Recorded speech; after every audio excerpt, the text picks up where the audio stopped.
ఆర్థిక మంత్రి నిర్మలా సీతారామన్ గారు ఈరోజు ప్రవేశపెట్టినటువంటి కేంద్ర బడ్జెట్కి ఆంధ్రప్రదేశ్ రాష్ట్ర ప్రజల తరపున దేశ ప్రజల తరపున ప్రత్యేకమైనటువంటి ధన్యవాదాలు తెలియజేసుకుంటున్నాం. ఆవిడ తాలూకా స్పీచ్ ప్రారంభోత్సవంలోనే మన తెలుగు కవి గురజాడ అప్పారావు గారిని గుర్తు చేసుకుంటూ దేశమంటే మట్టి కాదు, దేశమంటే మనుషులు అన్నటువంటి మాటతో కేంద్ర బడ్జెట్ని కూడా ప్రారంభించడం తెలుగు వారందరికీ కూడా ఎంతో గర్వకారణం అని కూడా ఈ సందర్భంగా తెలియజేసుకుంటున్నాను. ఆంధ్రప్రదేశ్ రాష్ట్రానికి సంబంధించి మన ముఖ్యమంత్రి వర్యులు చంద్రబాబు నాయుడు గారి తాలూకా ప్రభావం కూడా ఈ బడ్జెట్ మీద ఉందని స్పష్టంగా మనం అందరం తెలియజేసుకోవచ్చు. గత 7 నెలలుగా కేంద్ర ప్రభుత్వంతో సంప్రదింపులు చేసి రాష్ట్రానికి ఉన్నటువంటి సమస్యలన్నీ కూడా తెలియజేసి ఎన్డీఏ ప్రభుత్వం రాష్ట్రంలో కేంద్రంలో ఒక డబుల్ ఇంజిన్ సర్కార్ మోడ్లో ముందుకు నడిస్తే దాని ఫలితాలు ఏ రకంగా ఉంటాయనేది అనేక సందర్భాల్లో ఈ 7 నెలల్లో చూపించడం జరిగింది. దానికి ఇంకా ముందుకు నడిపిస్తూ మిగిలినటువంటి కూడా రాష్ట్రానికి సంబంధించినటువంటి సమస్యలు ఏవైతే ఉన్నాయో దానికి ఒక పరిష్కారం ఈ కేంద్ర బడ్జెట్ ద్వారా ఇచ్చే విధంగా కొన్ని కార్యక్రమాలు కూడా పెట్టడం చాలా ఆనందదాయకమని కూడా ఈ సందర్భంగా తెలియజేస్తున్నాను. ముఖ్యంగా జల్ జీవన్ మిషన్ లాంటిది దేశంలో ప్రతి ఇంటికి కూడా కుళాయి ఇవ్వాలనేది ప్రధానమంత్రి నరేంద్ర మోదీ గారి తాలూకా కళ.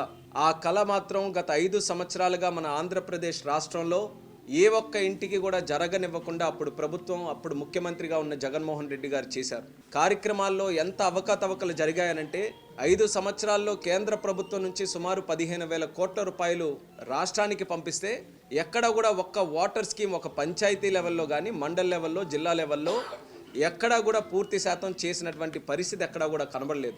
మళ్ళీ తిరిగి మన ప్రభుత్వం వచ్చిన తర్వాత మళ్ళీ దాని తాలూకా లెక్క వేస్తే ఈరోజు సుమారు దానికి డబుల్ ఇంకా వర్క్ మిగిలినటువంటి విధంగా ఈరోజు దాని తాలూకా ఎస్టిమేట్స్ అన్నీ కూడా ఉన్నాయి. బడ్జెట్లో కూడా స్పష్టంగా చెప్పడం జరిగింది 2028 వరకు ఈ యొక్క జల్ జీవన్ మిషన్ను కూడా ఎక్స్టెండ్ చేస్తామని, దాని తాలూకా బెనిఫిట్ మన ఆంధ్రప్రదేశ్ రాష్ట్రానికే దక్కబోతుందని తెలియజేస్తున్నాను.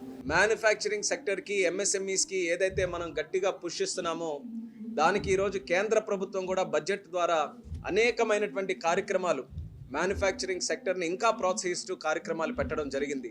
దాని తాలూకా బెనిఫిట్ కూడా మన ఆంధ్రప్రదేశ్ రాష్ట్రానికే రాబోతుంది.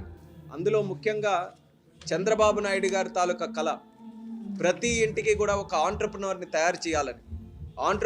తయారు చేయాలనంటే స్టార్టప్కైనా ఆంట్రప్రెన్యూర్షిప్కైనా వాళ్ళు చేసేటటువంటి సెల్ఫ్ సఫిషియెంట్కి ఏదైనా ఒక కార్యక్రమం చేసినా దానికి నిధి ఉండాలి. అటువంటి నిధి ఈరోజు కేంద్ర ప్రభుత్వం ఏర్పాటు చేసింది. దాన్ని ఖచ్చితంగా ఆంధ్రప్రదేశ్ రాష్ట్రం పెద్ద ఎత్తున వినియోగించుకోబోతుందని కూడా ఈ సందర్భంగా తెలియజేసుకుంటున్నాం. ఈ బడ్జెట్లో ప్రత్యేకంగా ఉడాన్ స్కీమ్ గురించి కూడా ప్రస్తావిస్తూ మరొక 10 సంవత్సరాలు ఉడాన్ స్కీమ్ని ఎక్స్టెండ్ చేస్తూ 120 కొత్త డెస్టినేషన్ని కనెక్ట్ చేస్తామని నిర్మలా సీతారామన్ గారు కూడా చెప్పారు. దానికి కూడా ప్రత్యేకమైనటువంటి ధన్యవాదాలు తెలియజేసుకుంటున్నాను. 120 కొత్త డెస్టినేషన్లు కనెక్ట్ చేయడం, ఈ వచ్చే 10 సంవత్సరాల్లో సుమారు 4 కోట్ల మందికి ఈ ఉడాన్ స్కీమ్ ద్వారా యాత్ర చేయించడం, ఇది ఒక విజన్గా పెట్టుకొని ఈ స్కీమ్ని కూడా తయారు చేయడం జరిగింది. దానికి సంపూర్ణమైనటువంటి మద్దతు ఈరోజు బడ్జెట్ ద్వారా రావడం అనేది చాలా ఆనందం అని కూడా ఈ సందర్భంగా తెలియజేసుకుంటున్నాను. ఎయిర్ కార్గో గురించి కూడా ప్రస్తావించారు బడ్జెట్లో. ఎయిర్ కార్గోని ఇంకా ఫుల్ ఫ్లెడ్జ్డ్గా మనం వినియోగించుకోలేకపోతున్నాం దేశంలో. దానికి సంబంధించినటువంటి వేర్ హౌసెస్ కానీ, దానికి ప్రాసెసెస్ స్ట్రీమ్లైన్ చేయడం కానీ, పెరిషబుల్ గుడ్స్ అలాగే హార్టికల్చర్ గుడ్స్, ఇది మన లోకల్ టు గ్లోబల్ కనెక్ట్ చేయడానికి ఎయిర్ కార్గో సర్వీసెస్ ఇంకా బెటర్గా ఎలా యూటిలైజ్ చేయాలన్నది దానికి కూడా ప్రణాళిక వేస్తామని ఈ బడ్జెట్ ద్వారా మంత్రి గారు చెప్పడం జరిగింది. ఎయిర్ కార్గో సర్వీసెస్ భవిష్యత్తులో ఇంకా డెవలప్ చేయడానికి మా వంతుగా పూర్తి శాతం కృషి చేస్తాం.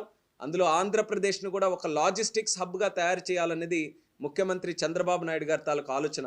అందుకని ఇప్పుడున్న 7 ఎయిర్పోర్ట్ని మరొక 7తో 14 ఎయిర్పోర్ట్లు ఆంధ్రప్రదేశ్ రాష్ట్రంలో చేయాలని, అలాగే మనకున్నటువంటి పోర్ట్లు సుమారు 10 నుంచి 12 పోర్ట్లు మనకున్నటువంటి తీర ప్రాంతాన్ని యూటిలైజ్ చేసుకొని పోర్ట్లు తయారు చేయాలని, హైవే నెట్వర్క్ని బ్రహ్మాండంగా డెవలప్ చేయాలని, రైల్వేస్ని కూడా ఆధునీకరణ చేయాలని, ఇలా అన్ని సెక్టర్స్ని కూడా లాజిస్టికల్గా మనం క్యాప్చర్ చేసుకొని ఆంధ్రప్రదేశ్ని ఒక లాజిస్టిక్స్ హబ్గా క్రియేట్ చేయాలి.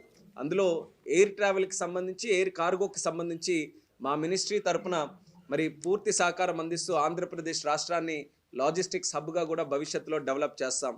అలాగే నార్త్ ఈస్టర్న్ స్టేట్స్ కానీ, చిన్న స్టేట్సు, అలాగే హిల్లీ టెరైన్స్ ఎక్కడెక్కడైతే ఉన్నాయో వాటికి కూడా ఉడాన్ స్కీమ్ ద్వారా హెలిప్యాడ్స్ను కూడా నిర్మించడానికి ఈ యొక్క స్కీమ్లో ఒక అంశం కూడా పెట్టడం జరిగింది. అది ఖచ్చితంగా ఆ ప్రాంతాలన్నిటికీ కూడా చాలా ఉపయోగపడుతుందని కూడా ఈ సందర్భంగా తెలియజేస్తున్నాను. తద్వారా రాష్ట్రం దేశంలో ఏ మారుమూల ప్రాంతం ఉన్నా సరే వాళ్ళకి అత్యంత సమీపంలోనే ఒక హెలిప్యాడ్ కానీ ఎయిర్పోర్ట్ కానీ ఎయిర్ ట్రావెల్కి కన్వీనియంట్గా ఉండే విధంగా ఈ ఇన్ఫ్రాస్ట్రక్చర్ అక్కడ ఎస్టాబ్లిష్ చేయాలనేది కేంద్ర ప్రభుత్వం తాలూకు ఆలోచన. దాని పరంగా భవిష్యత్తులో ఈరోజు ఆల్రెడీ ఒక విజన్, ఒక క్లారిటీ మాకు బడ్జెట్ ద్వారా వచ్చింది కాబట్టి దాన్ని ఒక ఇండికేషన్గా తీసుకొని భవిష్యత్తులో మరింత పక్కా ప్లానింగ్తో ఎయిర్ ట్రావెల్ నెట్వర్క్ని దేశంగా ఇంకా పటిష్టం చేస్తాం.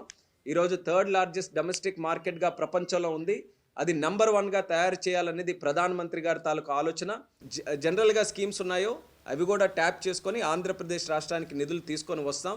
బడ్జెట్లో ప్రస్తావించకపోయినా ఇంకా మిగిలినటువంటి సమస్యలు ఏవైనా ఉంటే అది కూడా రానున్న కాలంలో ప్రధానమంత్రి గారితో కానీ కేంద్ర ప్రభుత్వంతో కానీ మన తాలూకా సమస్యలన్నీ కూడా తెలియజేసి మిగిలిన సమస్యలు కూడా పరిష్కరించుకునేటటువంటి కార్యక్రమాలు భవిష్యత్తులో కూడా కొనసాగిస్తామని కూడా ఈ సందర్భంగా తెలియజేసుకుంటున్నాం.